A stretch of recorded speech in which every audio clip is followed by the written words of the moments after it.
Hey everyone, thank you so much for joining my podcast. We're not even quite sure what to call it, but it is my episodes where I'm interviewing my clients, my partners, and also my team. And I actually am on episode 2. I have the great joy of bringing on Jessica Hallenbeck, who is a realtor here in Las Vegas, owner of the Hallenbeck team. I now get to call you my sister of Shield Maiden, and maybe we'll even be able to go through that.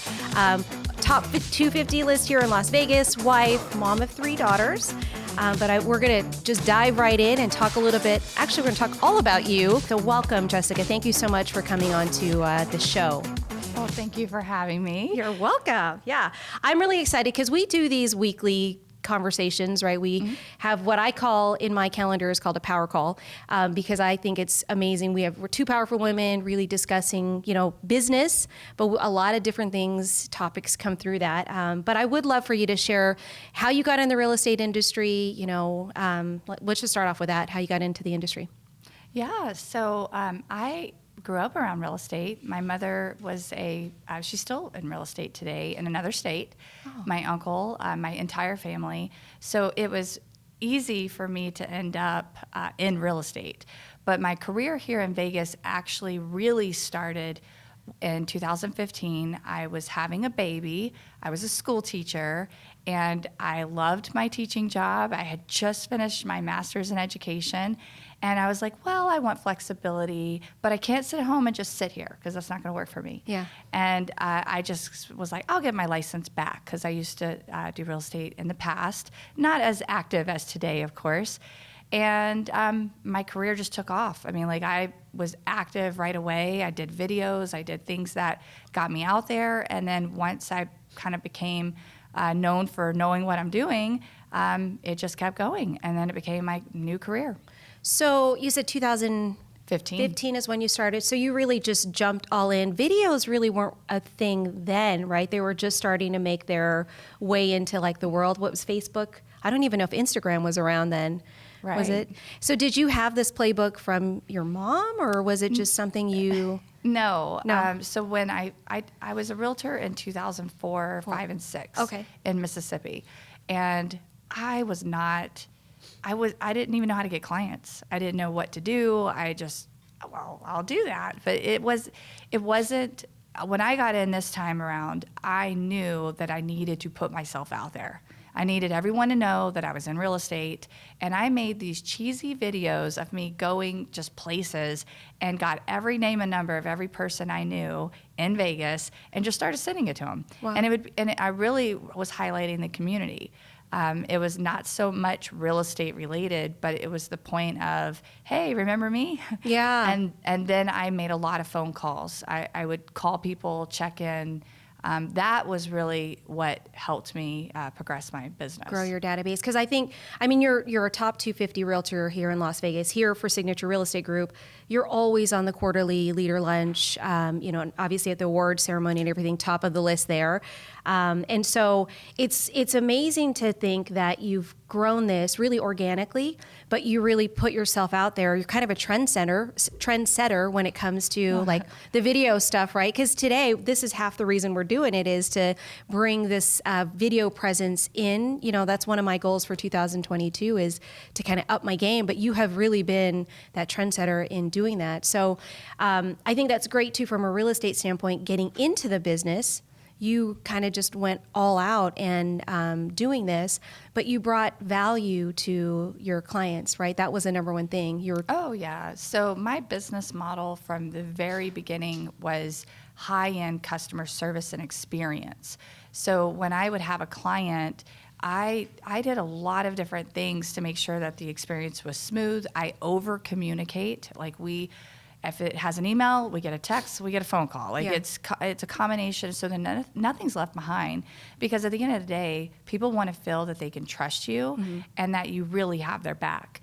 And being that I was a teacher, I used kind of that documentation aspect of how much you need to document when you're, with all the kids and for the parents, and et cetera. Yeah. So I thought through on things that would matter, and it's worked. I've gotten, most of my business is referral at this point.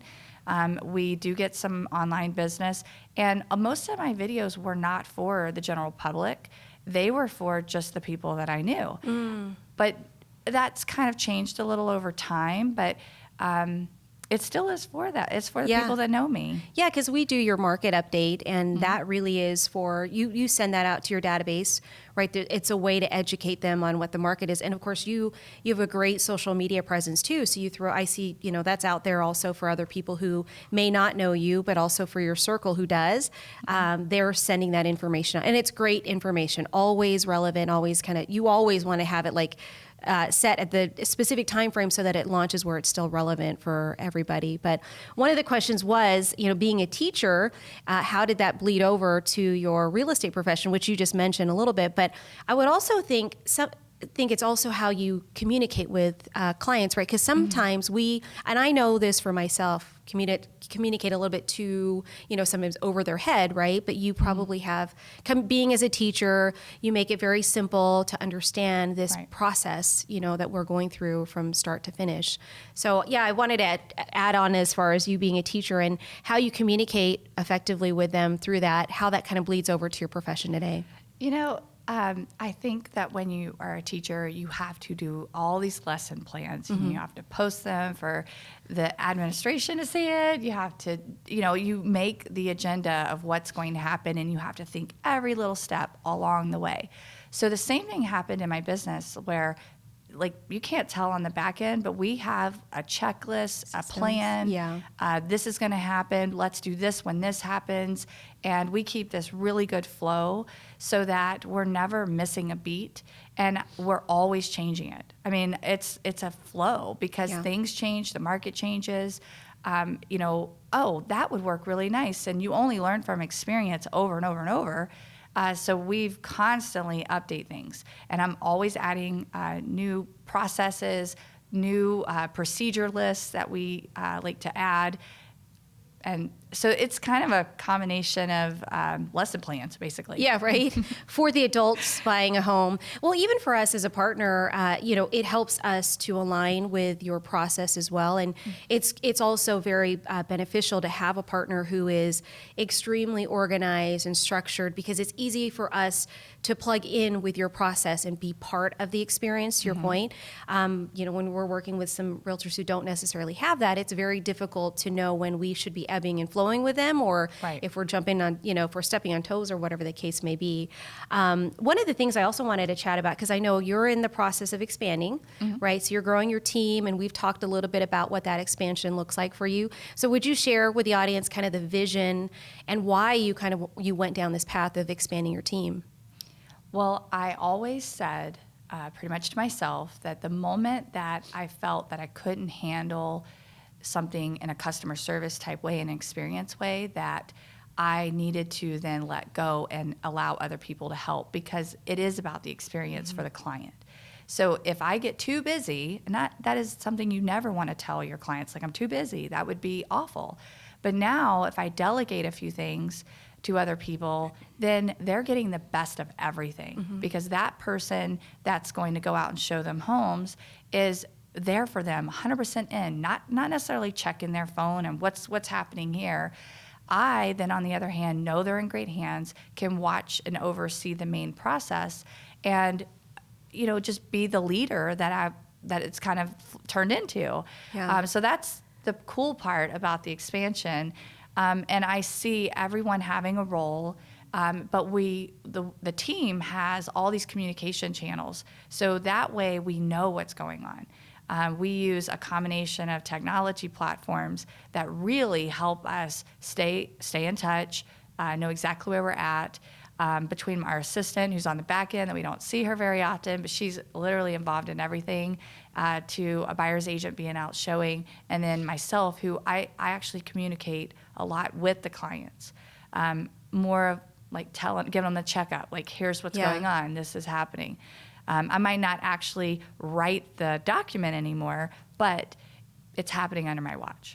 And with that, then, I think you also take on that leadership teaching role, right? Because of the people who are joining your team, you have the ability to oversee and get them into the business just like you've kind of got yourself into the business, right? And teach them the exact same fundamentals, systems, processes so that they can be just as successful as you are today, which I think is amazing. So for those of you watching and you're looking at getting into the real estate business or you're in the real estate business and you want a great mentor, I definitely want to hit up Jessica because you have been, even for me, just in our conversations, I learn a lot from you, from the mortgage side, but just business side as well. So one of the other things I wanted to chat, I know we're going to talk a lot about market, and we'll put a link in in our description to showcase your most recent market video.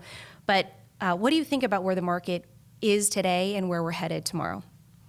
I think everything that's happened is actually a result of the years past, before COVID was even a thing. We were already in housing shortages for a long time, and the demand really picked up when the interest rates came down, and COVID and inflation and all of these things really pushed that. So once demand rose and we already had lower inventory, and then the inventory got even lower, the market is just reacting exactly the way that it should, appreciating because there's a supply and demand issue. Yeah. So right now, the last few months, we've had a stabilization, like about 4 months of kind of like the prices have held pretty steady. Good thing, which kind of show exactly where we are. Also, that demand has maybe come down just a little bit. We don't have as many people as we did in the height of the frenzy moving right now. And it's also seasonal. So we're coming into after school. So there's several factors right now. I think we're in for a steady ride. I think we're going to see a slower appreciation over the next few months and years, actually, because the problem is inventory. Mm-hmm. We're not going to solve the inventory issue. Whenever we had the big dip back in 2008, right, and 9 and 10, builders stopped building for years, mm-hmm. right? That's where the problem, it was going to happen one way or the other. COVID just accelerated the issue. Yeah. It was already, in my opinion, coming. And we could see that because our inventory was just on this brink of like, it could have, it was really low. It never got over like 3 months supply.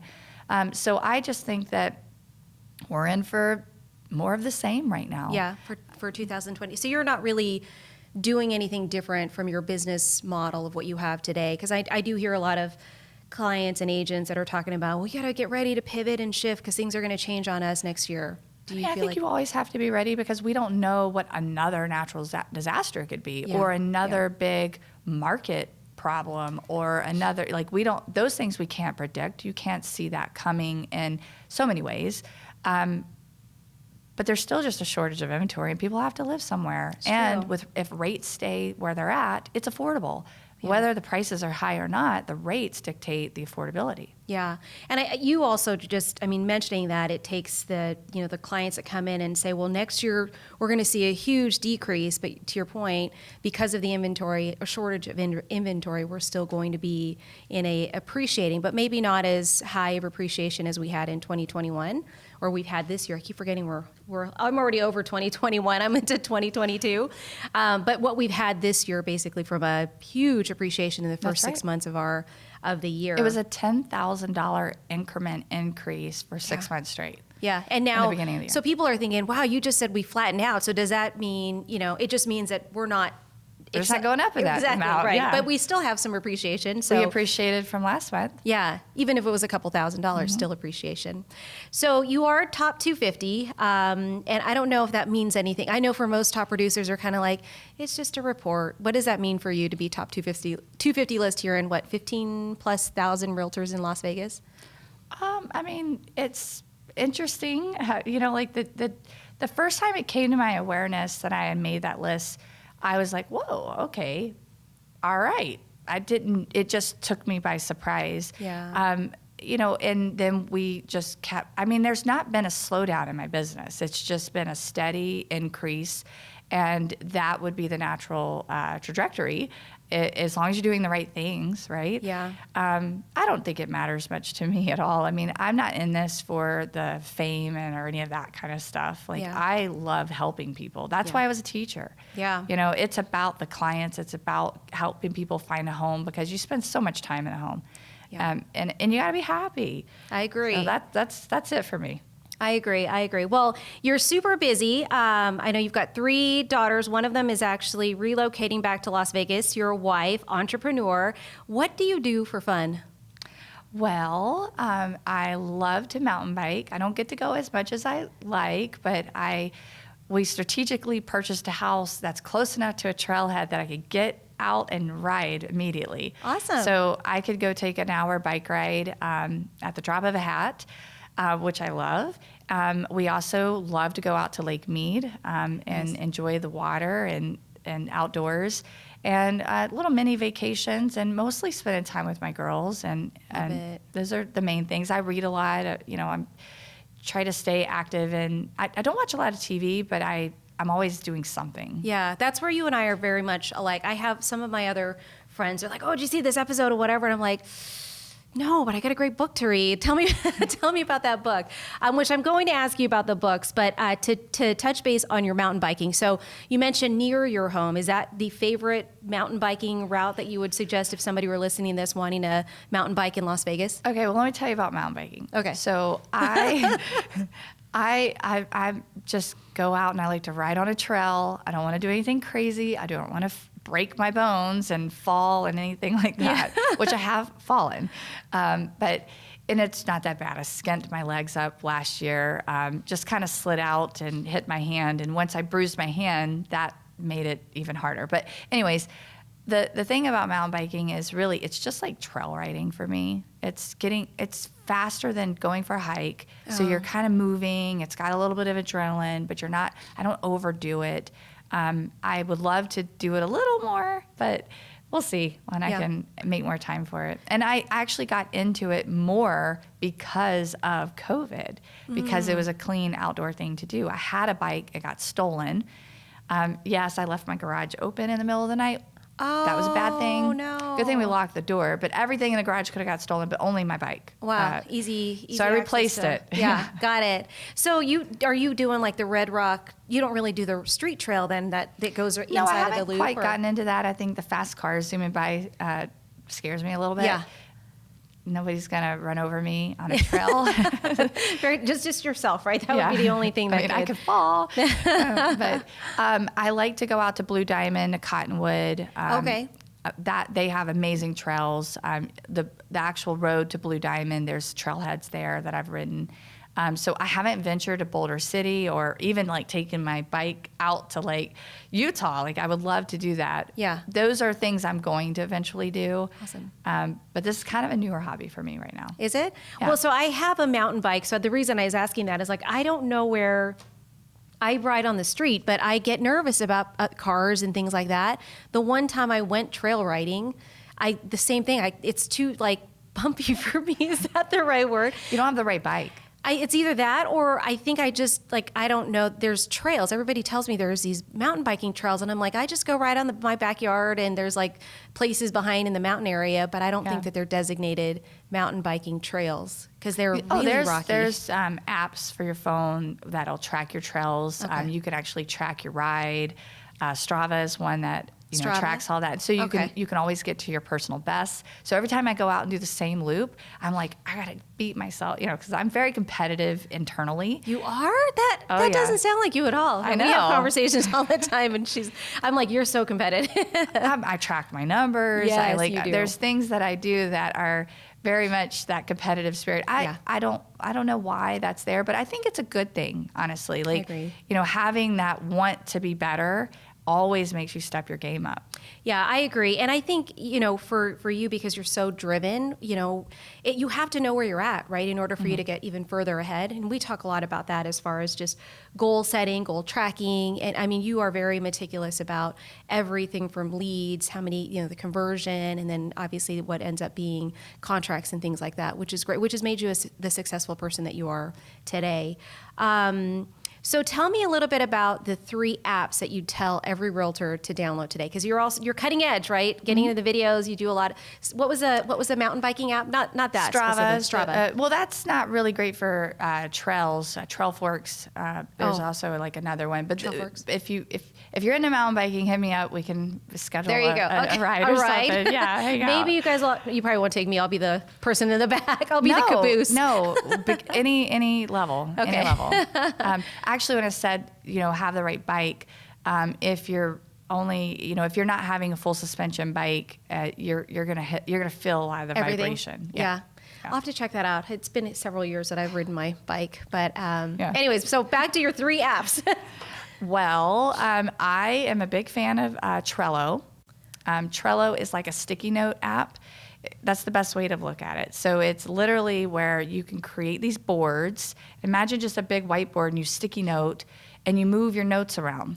So you can move it to, okay, I'm doing this, then in progress, and you can add checklists to them. So we manage quite a bit of our back-end operation through Trello personally. Wow. So your clients, the contracts, the addresses, whether listing, buying, all on the Trello board? No, we use a CRM. We use our addresses and stuff, but it's more of like the flow of the transactions or where a client is in the process so that we can move them along through different phases. And your whole team is attached to that, right? Mostly myself and my admin, and then we have our team and a couple other things. So like we have a team version, like when they have a transaction where they're going to be able to see the certain milestones that they need. They don't need to see every little detail per se. That to me, that's the point of do the job that you're supposed to do. If you get bogged down in every little detail, then you become to the point where you cannot function well. Yeah, I agree. So that's why we have roles. That's why there's different people to do everything. Yeah. So for you and your admin, then, as she does stuff, you move basically the sticky note, and it just continues to progress. She lives there more than anyone else. Okay. Awesome. And it's an app on my phone. It's on the computer. So when I need to know the client's name, let's just say escrow officer. Instead of like trying to remember everything, because if you have multiple transactions, I could go right to it, hit that. It also, because it's an app, it'll call right from it, so I don't even have to plug them into my contacts. Calendar, we keep a calendar, like all the checklists of the dates and deadlines there. So things like that just really help us. Yeah. Like when it's time to send a certain email, because there's timed emails that are supposed to go out. So that's kind of our little. I mean, everyone has systems. You could use Google, like you could use just calendar, you could use reminder, you could use all these different things. That just worked for us. I love it because it's visual too, right? It is, yeah. Yeah, that to me is very good. Yes. Our team communicates mostly on Slack. So, Really? Here's the thing. I will get 25 to 50 text messages a day sometimes. Yeah. And it really bothers me to miss replying to a text, because that is one of those things where it's like people expect immediate answers on text message, not so much on email, right? So I try to free up my text messages more for my friends and my family and my clients and the people that need me to respond quickly. And my clients get my personal cell phone. So that is my communication line. But with the team, by working through our Slack line, when we have social media ideas, we put it there. So instead of texting like, "Hey, look at this," it goes in a specific tag that is for that. So Very if it's cool. something related to a file, we'll have a conversation there, and that way it's organized, so you can easily go back and find things. So that's how I like it. It keeps it separate for us. Is it like an instant messaging? Yeah, it's type just of like setup? text messaging. It's just through an app. And it's all saved. The communication still stays saved, like your text message. That's cool. That's great. Yeah. So And pictures, you name it. Trello, Slack, and What would be the next thing that I like? I live on my calendar. Yeah. Google or Outlook or I use Google. Apple? We use. I do not use Apple Calendar. Okay, good. I use Apple Phone and products because I like the way that they transfer. But Yeah. I actually use the Google platform. We also use a lot of Google Docs. I would say probably the next thing is there's actually a really easy little video tool that I recently found called Spark. And Spark. I've become a fan I'll of be able it to because rewatch this. even I can do it. And that's not, I can do most things, but I'm slow because I don't do videos all the time. Like Yeah. I have, people do it now. And, that is actually the one thing that I would say is when you start realizing what your best use of time is, which we talk about this all the time, but your best use of time, you learn like, okay, let someone else do that because I'm going to take 4 hours to like perfect that. And then I get a little bit of a perfectionist aspect on things when I do it myself. But if someone else does it, I'm like, that's pretty good. And Yeah. I don't fret over it. Yeah. It's very rare that I say, oh yeah, I didn't sound right. Yeah. Like I don't care that much. I don't think it matters. You talk like this anyways. Yeah. Like this is how you are. Yes. So why constantly redo it? But if I do it myself, I'm a little bit more critical. Yeah. So Spark, so you're not doing, or do you do your own video editing now, or you have somebody else? No, we kind of have a little bit of a back end system for that. Yeah. I do some things, but on the fly, that's become like a little easy tool that in a few seconds I could whip something out. Yeah, that you can post on your stories or something and I'm like not that. doing it as much as I would like. But that's going to get better. I mean, 2022 goals. Yeah, We're going to start exactly. setting those. Yeah. And it's more of just freeing up other places of my life. I mean, to me, one of the reasons that I've grown the team is for quality of life because my family and my time with my kids is the most important thing. I mean, 100%. I love my job. Like, I absolutely love this career. Yeah. But it cannot be the only thing that I'm constantly doing. And sometimes there's been times in my life where I've worked a lot, and it's not, like, it's more of working on the business, trying to make it better, trying to grow it or whatever we're doing.